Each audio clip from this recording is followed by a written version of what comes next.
We're a little over a month into the season, and I'm still not quite sure what to make of Tyler Mahle.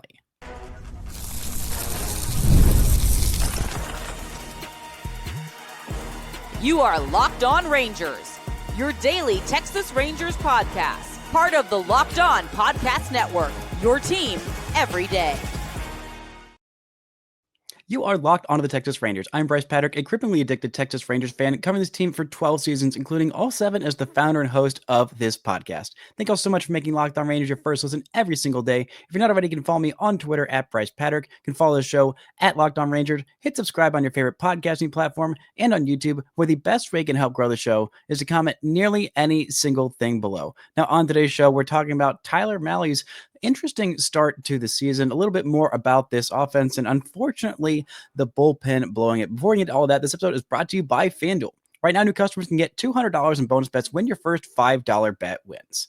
Now, this was the 8th start of the season for Tyler Mahle. The Rangers lost 4-6 in this game. Hey, they scored the 4 runs that normally is about all they need to win. But alas, the bullpen could not get the job done. I'll talk about them later on in the show. But I want to start with the starter, Tyler Mahle. 5 innings of a 2-run ball, and this one 0 strikeouts, just 4 hits, 1 walk. But the 2 of those 4 hits were the first 2 home runs of the year he has given up. One was to Alex Bregman, his 200th career home run. Hilarious seeing him hit some milestones in not an Astros uniform. Would rather see him hit them against his former team instead of against the Rangers. But alas, you take what you can get. But I'm still not quite sure what to make of Tyler Mahle. Just 4 whiffs for him in this one. And I'm not sure if it's just that other players are figuring him out, or he just does not match up well against this Red Sox lineup. But this was not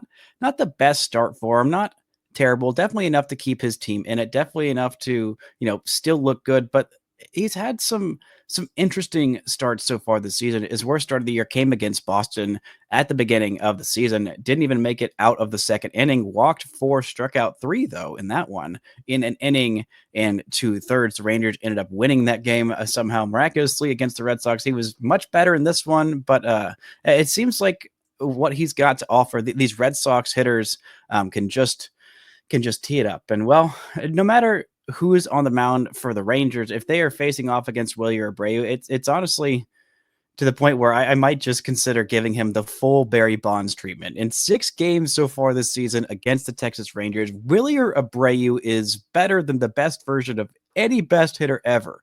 It's 23 plate appearances in those 6 games. He's got 4 home runs, 3 doubles, 9 RBIs in 6 games. He's hitting .611 with a .696 on base percentage and a slugging percentage. Yes, not an OPS, a slugging percentage of 1444. That is a 2140 OPS. That is hilarious and insane. And you'd think unsustainable, but I don't know. He's probably going to have a 4 home run game in this afternoon game and seal himself as the greatest hitter of all time. Why he's hitting 7th in this lineup and not leadoff and not getting every single plate appearance, I don't have any idea. I've seen that against other teams, he's not the best hitter in the history of the world. Like the Baltimore Orioles, who have the worst pitching staff in baseball this year. It's not particularly close. He's played 3 games against them so far this year, 9 plate appearances, and he's got a .476 OPS. Against the Orioles? Come on, man.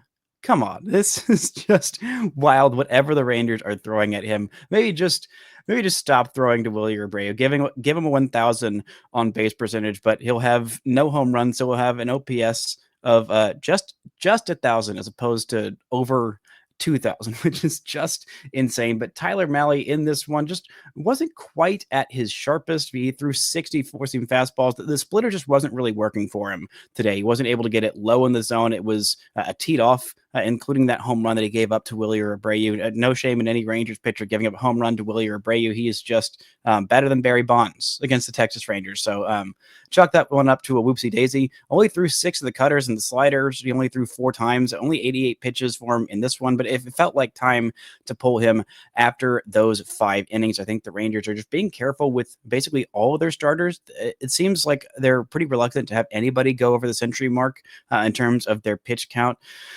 With Tyler Mahle, with Nathan Eovaldi, with Jake DeGrom, heck of it, even with Jack Leiter and with Kumar Rocker whenever he gets back, and even with Patrick Corbin as well. I think that they're just being a little bit more cautious with these guys in their pitch counts to kind of keep them healthier for the duration of the season, and knowing that there are reinforcements along the way, and wanting all these guys to be healthy and postseason capable. But right now, I'm still not quite sure what to make of Tyler Mahle after 8 starts. We're about a quarter of the way through the season. He's got a 1.5 ERA. It's one of the best in baseball, but the strikeout rate is down pretty far. The walk rate is fine. I mean, having 0 walks in this one was helpful, but he just was not getting a lot of swing and miss. If that splitter's not working, when you only have 4 pitches and you really only use 3 of them frequently, when one of them isn't working, especially when either the four-seam fastball or the splitter isn't working for Tyler Mahle, it's going to be a rough day. And finding a way to get outs and to keep your team in games and to limit runs and limit the damage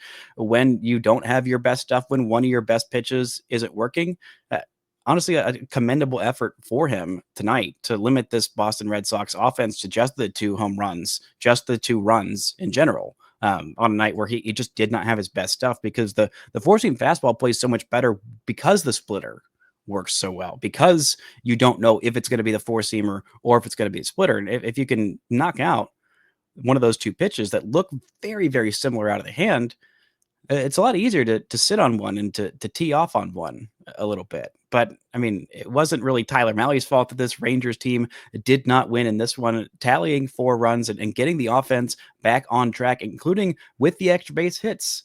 Unfortunately, the extra base hits just didn't come with either runners or scoring position or even runners on base. The Rangers got a pair of home runs, one from Adolis Garcia, a masterful shot that he was just willing past that fair pole, his 5th home run of the season. It feels like a long time since Adolis Garcia has hit a home run. Josh Young also teed off on one on Aroldis Chapman. First pitch fastball, just turns on him and puts it over the seats in the green monster in left field. A great home run for Josh Young. Also had a little bit of a Fenway double, just bonking one off the green monster in left field and hustling out to second base. That came with a runner on. Jock Peterson is looking a whole lot more like himself. I mean, his at-bats lately have been fantastic. I mean, he just looks that much more comfortable. I mean, you look at the exit velocities on Jock's hits. He had a 111.7 mile an hour double. He also had a 107.4 mile an hour single. He also had a walk. He reached base all 3 times in this one. He had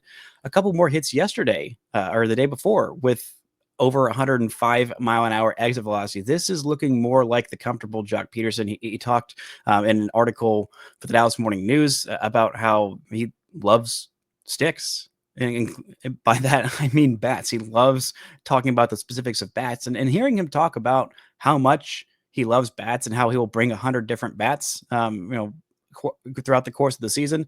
It made me think, okay, I'm a little less concerned about him trying out the torpedo bat than I was before, because normally when things are working, guys don't try anything different, and this is just who Jock Peterson is. But I said, I'm a little worried that Jock Peterson just had the best season of his life, and now 2 weeks into a slump, he started saying, I need a torpedo bat. I need something different. I need to change something drastically. I thought, well, that's not encouraging. That's not usually what the best big league hitters do. Usually they stick with what they've done. And apparently what Jock Peterson has been doing is messing with different types of bats. And the Rangers' new hitting coach, Bret Boone, also loves talking about bats and loves talking ball and just has been a big leaguer. And that's part of the reason why they brought him in, to compliment Justin Veely.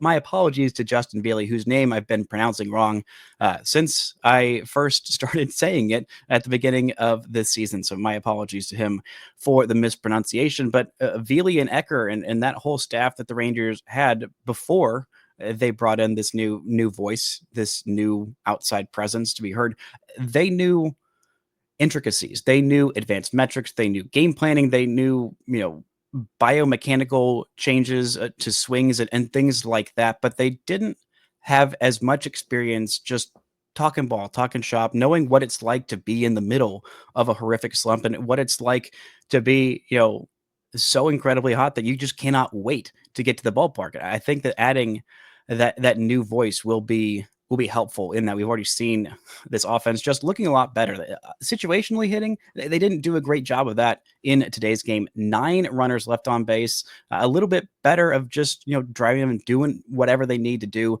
to get the runner home, including some just really weird plays of Wyatt Langford reaching base on what was a force out, and then it wasn't a force out, and then it was an error, and then I don't know what it was, even on a replay review, when it was confirmed.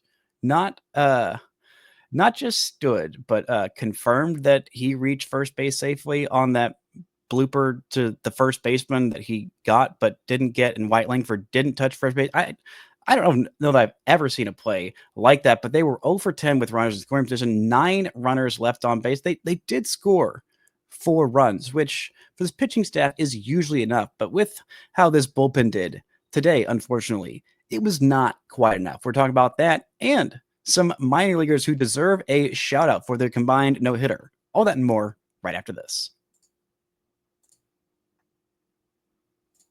This episode is brought to you by Supply House. Get the supplies you need from the site that's made for the skilled trades. Supply House. Whether you're in plumbing, HVAC, or electrical work, Supply House is the reliable way to order products online. Their easy-to-use website is packed with helpful resources and the latest product info to help you get the job done right. Plus, with a complete inventory of over 200,000 parts from 400 plus top brands, you'll find exactly what you need delivered fast from coast to coast. Need help with an order? Supply House offers expert support and industry-leading service, so you'll always talk to a real person. And for the trade pros looking for an extra edge, their free Trade Master program offers exclusive perks like a dedicated phone line, free shipping, and discounts on every order. Join the Trade Master program today at supplyhouse.com/TM and start ordering plumbing, HVAC, and electrical supplies with just a few clicks. Plus, use promo code SH5 for 5% off your first order. That's supplyhouse.com. The show is also brought to you by FanDuel. The NBA playoffs are in full swing, and every night delivers highlight-worthy performances, major momentum shifts, and can't-miss moments. Whether it's a game-winning shot or a breakout play, there's never been a better time to get in on the action. FanDuel makes it so easy to stay in the game before tip-off and live. With player props, performance trends, and same-game parlays, fans have more ways to get in on the game than ever. They've also got action on the Stanley Cup right now after their Game 1 win. That's right, your Dallas Stars are the favorites to win the Stanley Cup final at plus 320, ahead of the Carolina Hurricanes at plus 330 and the Edmonton Oilers at plus 420. So go check out all the action. If you're new to FanDuel, it's a perfect time to sign up. Head to FanDuel.com and place your first $5 bet. If it wins, you'll get $200 in bonus bets. Make every moment more with FanDuel, official sports betting partner of the NBA. Shout out to the Everydayers for making Locked On Rangers your first listen every single day. On tomorrow's show, I'll be talking about this afternoon game. Hopefully a bounce-back start from Jack Leiter. Hopefully another good offensive day for this Rangers squad, and hopefully a series win for the Rangers. But even if not, I will still be here on Friday talking ball. Now, the Rangers did make some transactions before the game today. Already this morning, Zeke Duran has been recalled from AAA Round Rock. He was pulled early from his game yesterday because the Rangers were going to put Kevin Pillar on the 10-day IL with a little bit of a back injury. He is been playing through it. He's been trying to play through it. He's been playing hurt for the last couple weeks, which kind of explains why he hasn't really been hitting the ball with authority, hasn't really been hitting lefties particularly well. And even this year, he hasn't really been hitting it particularly hard. But the Rangers will recall Zeke Duran. He has been crushing it so far in AAA this season, which is exactly what the Rangers hoped for when they sent him down. He's played 14 games so far for Round Rock, 55 at-bats. He's got 4 home runs, 6 doubles as well, 10 extra base hits in those 14 games. He's got 13 strikeouts to just 4 walks, hitting .345 with an on-base of .390 and a 1,063 OPS. That looks more like Zeke Duran, the Zeke Duran that we know, the Zeke Duran that I am still a believer in, not the Zeke Duran that was 0 for 14 so far in the big leagues this year. I'm assuming that he will get some playing time against left-handed pitchers, which is what Bruce Bochy said in his pregame interview before last night's game. So who knows if that means he will be in center field for Evan Carter or if he will be at first base and you put Josh Smith out there in center field against left-handed pitchers. I'm not entirely sure exactly what the plan will be while he is sidelined, Kevin Pillar, that is, but we'll see. Maybe we'll get some more starts against lefties in center field for Evan Carter. Maybe we will end up getting that. But either way, I'm glad that Zig Duran is back. I'm glad that he was crushing it in AAA and that hopefully he can bring that confidence back because he's an important part of this roster. I mean, he's a guy who can play a bazillion different positions. Having both him and Josh Smith on your roster makes this team really so much better. Having those two guys out there who can hit lefties, can hit righties, who can play several different positions and play them well, and are also quality base runners and will give you a quality at bat and can give you some thump. In the case of Zeke Duran, a little bit more. Josh Smith will work an at bat pretty darn well, and having those two guys just gives you so much more flexibility in this lineup. What Bruce Bochy can do with his lineups and not having to overexpose guys in matchups that aren't particularly favorable for them. But this was not a particularly favorable day for the Texas Rangers bullpen. I mean, just a little bit rough. This was not a great day for Hobie Milner, who came in and just got one out and allowed 3 straight hits. It was just a bit of a rough day for him and a rough day for Jacob Webb. Robert Garcia came in to try and limit the damage, but alas, that was not the case. The Rangers could not close it down. Caleb Bosley did a good job of just wiping away the mess as much as he could, keeping it as close as he could, but he faced Wilyer Abreu, so of course he gave up a home run because nobody can stop the man, the myth, the legend, Wilyer Abreu against this Texas Rangers squad. And honestly, that bit of hitting by Josh Young, it's good to see him. I mean, he's in the 9 hole. He's Josh Young, a former All-Star, a 2 year, not even 2 years removed from being an All-Star, is hitting 9th in this lineup. Just kind of shows how deep this lineup is. I mean, having Jonah Heim there. I mean, 2 All-Stars batting 8th and 9th in this lineup. Very good. A very, very good and very deep lineup. Again, would rather see them do a little bit better situational hitting in this game. Hopefully they can just absolutely crush Brian Bayo. But seeing Josh Young get that homer off of Aroldis Chapman, off of a really, really tough pitch. And Chapman, usually if he's going to blow a game the second that he gets into the game. And boy, the ending to that game, I mean, not far off from Corey Seager. I feel like he just barely missed a 2-run homer. Wyatt Langford working a walk on 4 pitches against Chapman. Chapman was not missing by much, and that was a really, really hard walk to work for Wyatt Langford. Josh Smith battling as much as he could, but once you're down 0-2 against a lefty who throws 104 miles an hour, I mean, my goodness, he just had that gas tonight. Poor Blaine Krim. I mean, this is a rough way to try and get your first hit. Hey, here you go, Blaine. Here's a lefty who throws 104 miles an hour. Good luck, buddy. Good luck trying to hit that. You ever seen that in AAA? Absolutely not. But he battled. He did his best. I mean, he worked a 8-pitch at bat, but alas, it was not enough. He strikes out to end the Rangers' threat with the tying run at the plate. But some pretty decent defense by the Rangers in this one. A really, really great throw by Evan Carter to save a run, throwing out Christian Campbell at home plate. Just some stellar defense by the Rangers. Gets the ball quickly, makes a good read, makes a good throw, hits the cutoff man. Makes a great throw to the plate to just barely get Christian Campbell at home. The Rangers also were able to save a run that was initially ruled a run, but thankfully replay review was able to reverse that and call out at first base. It was a close play, but the Rangers were definitely in it. And, even though the offense had a little bit of a rough day, just watching them every single at bat, watching how they took these at bats, you would have rather them take a little bit more advantage against Tanner Houck, who is a good pitcher, but has been really, really struggling to start this season. But just watching them there, it looks like much higher quality at bats, even with runners in scoring position. They just got a little bit unlucky. They've finally, again, gotten the had the quality of at bats to earn the right to say, "Oh, we just got a little unlucky." Especially Marcus Semien. I mean, an 0 for 4 day, but he was absolutely stinging some baseballs. In the 5th inning, he had a 97 mile an hour ground out. In the 7th inning, he had a 103.8 mile an hour line out, and then in the 3rd inning, he had a 104.4 mile an hour force out, only a 200 expected batting average on that, but everything else had a higher than 360 expected batting average. Marcus Semien should have had a few more hits, if not for some really good defensive plays by the Boston Red Sox. Alas, that was not the case for him, not the case for this lineup, but just watching them look more comfortable in their own shoes. I mean, Jock Peterson looks night and day different. I mean, Adolis Garcia has looked night and day different over the last couple of games. It looks like he's not, forcing the issue. It looks like they're not pushing. It looks like they're not just completely in their own heads. I mean, the results, I think, will come. I think that this could be a very, very good change for the Rangers lineup. And I know they scored 4 runs and went 0 for 10 with runners in scoring position. They left a lot of guys on base like they had been doing all season long, but just the looks in their eyes, the swings that they're taking, the swing decisions that they're making, and the quality of contact, just everything looks a lot better about this offense. It's not going to be fixed overnight.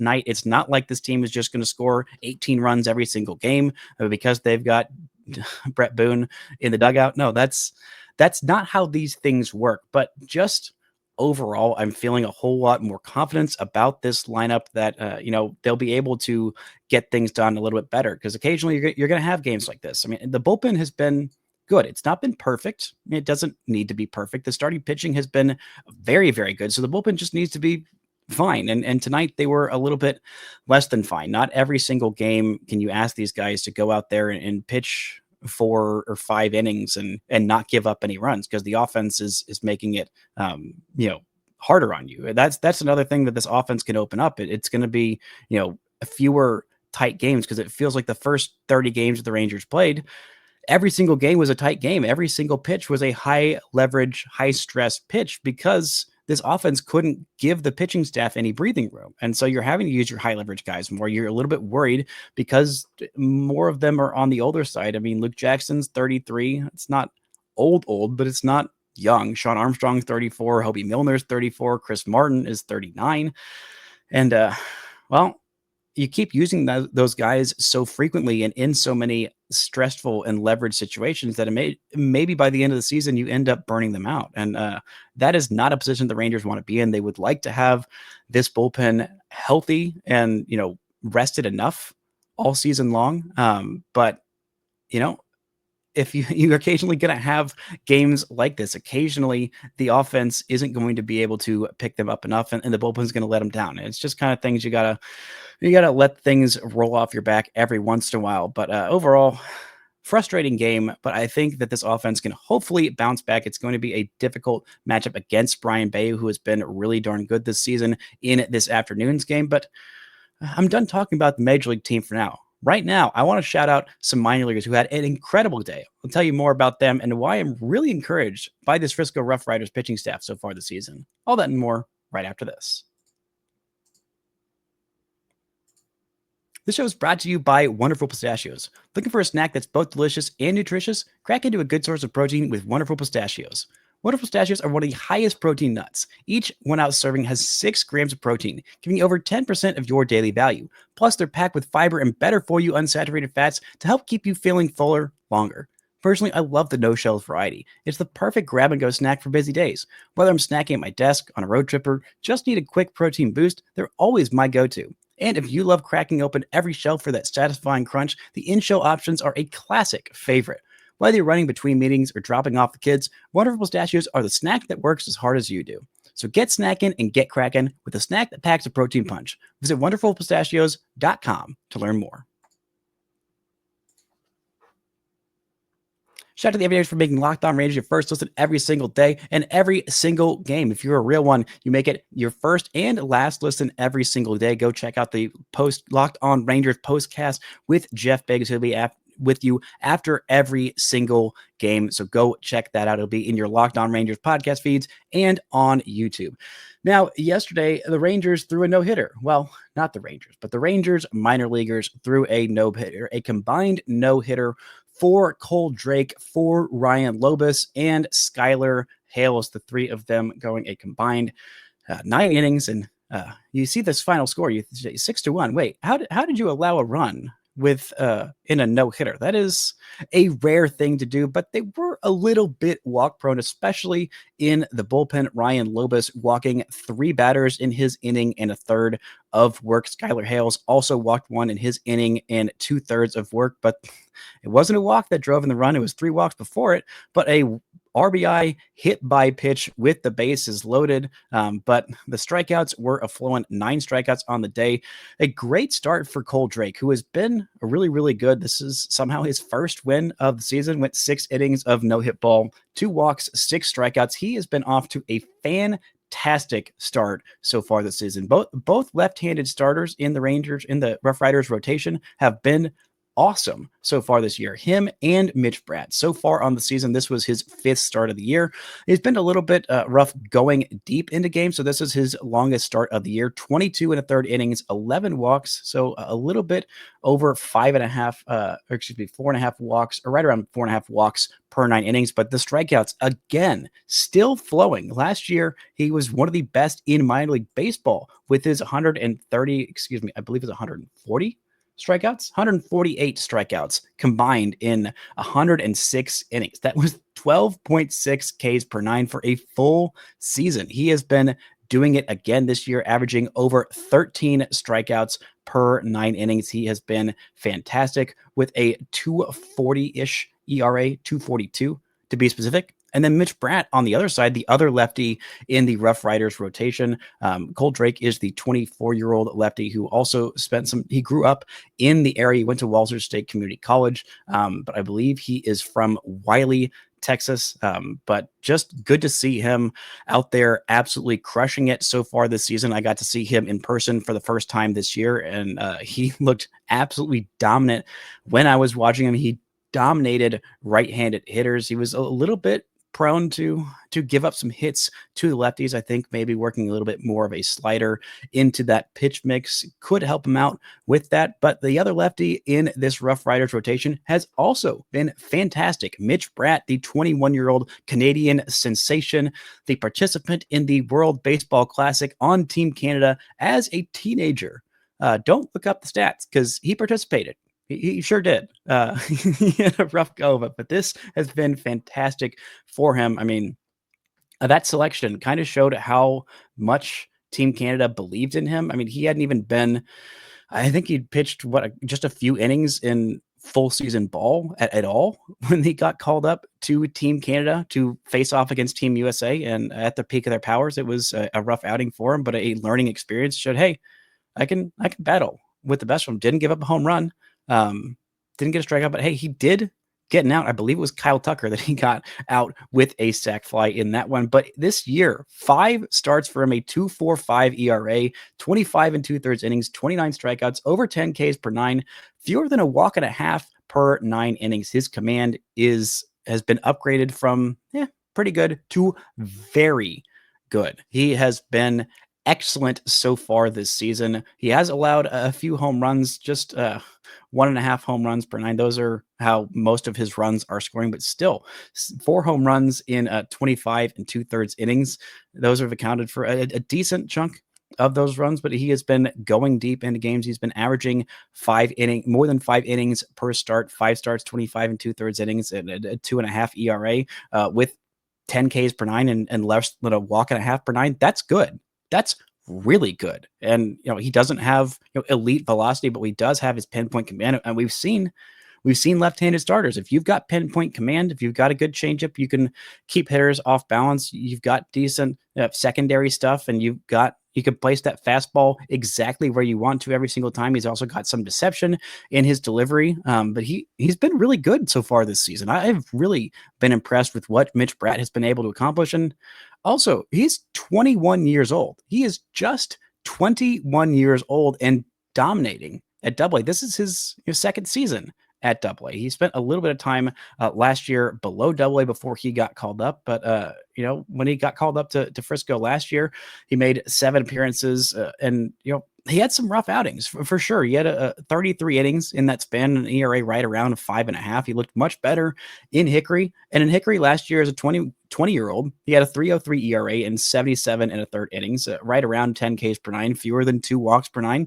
And, he looked solid. He was still 3 years younger than the average player in the Sally League last year. That we got called up with Frisco. He was 4.3 years younger than the average player there when he was getting lit up a little bit in those outings in Frisco. And this year, he's 21 years old. He's nearly 4 years younger than the average player, 3.7 years younger than the average pitcher in the Texas League. And he has been dominant so far to start this season. There have been some injuries to the Rangers starting pitchers in their prospects ranks. Winston Santos is going to be on the shelf for multiple months with a back issue. That is deeply concerning. I was really looking forward to being able to see more of Winston Santos. Alas, I have not been able to do that. I will not be able to do that until maybe around June or July. They've also had injuries to other guys higher up the food chain on the prospect rankings list, making me rethink where I need to put these two guys in the Rangers pitching prospect ranks because,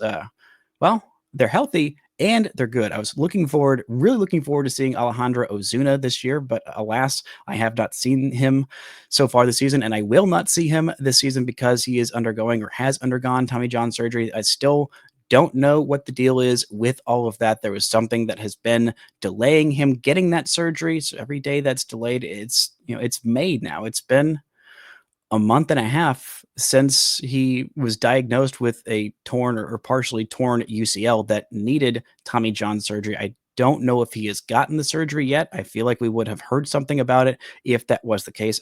The Rangers haven't said what was precluding him from getting that surgery, but it is some kind of medical issue that they needed to have cleared up before they were able to have that surgery. Hoping that can get resolved fast. Hopefully he doesn't have to miss 2 full seasons of development because of a UCL injury and complications to that. But if he does, then the Rangers have got some decent starting potential future major league caliber starting pitcher because I'm right there on the cusp of saying, both these guys could be pretty solid back end starters in Mitch Bratt and Kohl Drake. They have been dominating so far in Double A. The hitters, it's been a little bit more of a rough go. Cam Cauley did have his second home run of the season. His offense has been a little bit slow to start this year. He's still, about an average age for the level. He's 22 years old. He's got 100 at bats so far this season. He's hitting 220 with a 637 OPS. And Alejandro Ozuna has started turning on. Still, overall for the year, he's hitting over 300. The on base is over 380. The slugging percentage is over 450. Just